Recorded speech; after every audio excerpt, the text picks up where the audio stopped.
السلام عليكم، ازيكم حبايبي؟ عاملين ايه؟ يا رب تكونوا بخير. يلا بينا نعمل اكله اقتصاديه وسريعه وسهله وطعمها تحفه جدا، حلوه جدا جدا. بس اهم حاجه ما تنسوش تعملوا اعجاب للفيديو واشتراك للقناه وتفعلوا زر الجرس. نقول بسم الله ونبتدي. جبت كيلو اجنحه، بس الاجنحه تكون كبيره مش صغيره. جبتها طبعا ونضفتها كويس قوي من اي حاجه، من اي دهون او لو لقيت ريش او اي حاجه. وقصيت الطرف بتاع الجناح، ملهوش اي لازمه. وغسلته كويس قوي من الملح والدقيق والليمون وخليته نضيف زي الفل زي ما انتوا شايفين كده. بعد كده بقى هنتبله بتتبيله سهله وبسيطه وحلوه جدا. اول حاجه هحط كده الاجنحه بتاعتنا ببوله، واحط عليها ملح وفلفل اسود وبابريكا وبهارات فراخ وبصل بودر وتوم بودر. بهارات بسيطه جدا، مش هنحط بهارات كتير. وهنحط كمان معلقتين كبار صويا صوص ومعلقتين كبار زيت. ومعانا كمان لبن رايب او زبادي، اللي موجودة عندك، لا لبن رايب او زبادي. بصراحة انا ما كانش عندي لا لبن رايب ولا زبادي، كان عندي لبن مقطع. ما اللبن المقطع جاي من اللبن الرايب عادي، ما فيش اي مشكلة. رحت حاطاه على الاجنحة. اللبن الرايب او الزبادي بيخلوا الاجنحه بتبقى طريه وحلوه جدا. لقيت التتبيله مش واصله للاجنحه كلها، رحت حطاها في بايركس عشان التتبيله تبقى واصله للاجنحه كلها زي ما انتوا شايفينها. وهسيبها بقى لمده ساعه ساعتين كده. وبعد كده هجيب بقى صاج او صينيه وفيها شبكه. لو ما عندكيش شبكه زي ديت ممكن تحطي الشبكه بتاعت فرن البوتاجاز ونرص عليها الاجنحه بتاعتنا. طبعا ابقى مشغله الفرن على درجه حراره 180 200. هدخلها تقعد معانا تقريبا نص ساعة. ونحضر بقى الصوص اللي هندهن بيها الأجنحة. أنا هعمل كمية صغيرة لأن أنا عاملة كمية صغيرة من الأجنحة.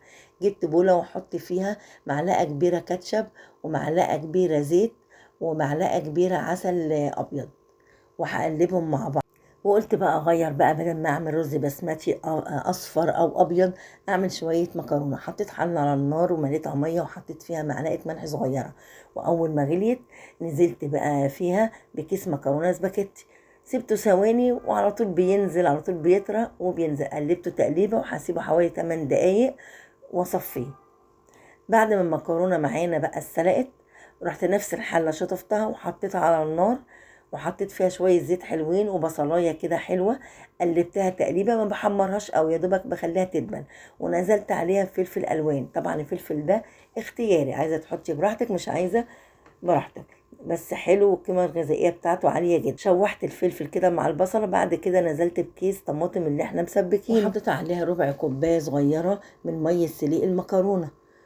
وكمان ملح وفلفل اسود وشطه وشويه زعتر. طبعا الشطه اختياري، بس بتخلي بقى المكرونه سبايسي كده وطعمها حلو جدا. وهديهم تقليبه واسيبهم على النار يغلوا مع بعض غلوه. بعد ما غليوا كده كلهم مع بعض، وانا بحب الصلصه بتاعت المكرونه تبقى يعني خفيفه شويه، ما بحبهاش تبقى ناشفه عشان الاقي المكرونه جوسي كده وحلوه. هروح بقى منزله المكرونه بتاعتي عليها. الله على الجمال، تحفه. شايفين بقى لونها هيبقى حلو، لا تقيله قوي ولا خفيفه، لونها وسط. الصلصه بتاعتها حلوه جدا وطعمها ما اقولكوش حلو. على فكره انا حطيت مع الصلصه رشه سكر. الاجنحه بعد ما طلعناها من الفرن شايفين واخده اللون الذهبي، لونها تحفه، لونها حلو جدا. وهي سخنه كده هدهنها بقى بالصوص اللي احنا عملناه، هيخلي الاجنحه طعمها تحفه، لون وطعم بصراحة حلوة جدا. هنقدمها بقى مع المكرونة بتاعتنا اللي بالخضار. بجد طبق سهل وبسيط واقتصادي وطعمه تحفة. يا ريت تجربيه، جربيه وهيعجب أولادك وهيعجبهم جدا، وهيقولك اعمله لنا على طول. بجد طعمه حلو جدا. جربوه وقولوا رأيكم في الكومنتات. وأهم حاجة ما تنسوش تعملوا إعجاب للفيديو واشتراك للقناة وتفعلوا زر الجرس. والسلام عليكم ورحمة الله وبركاته.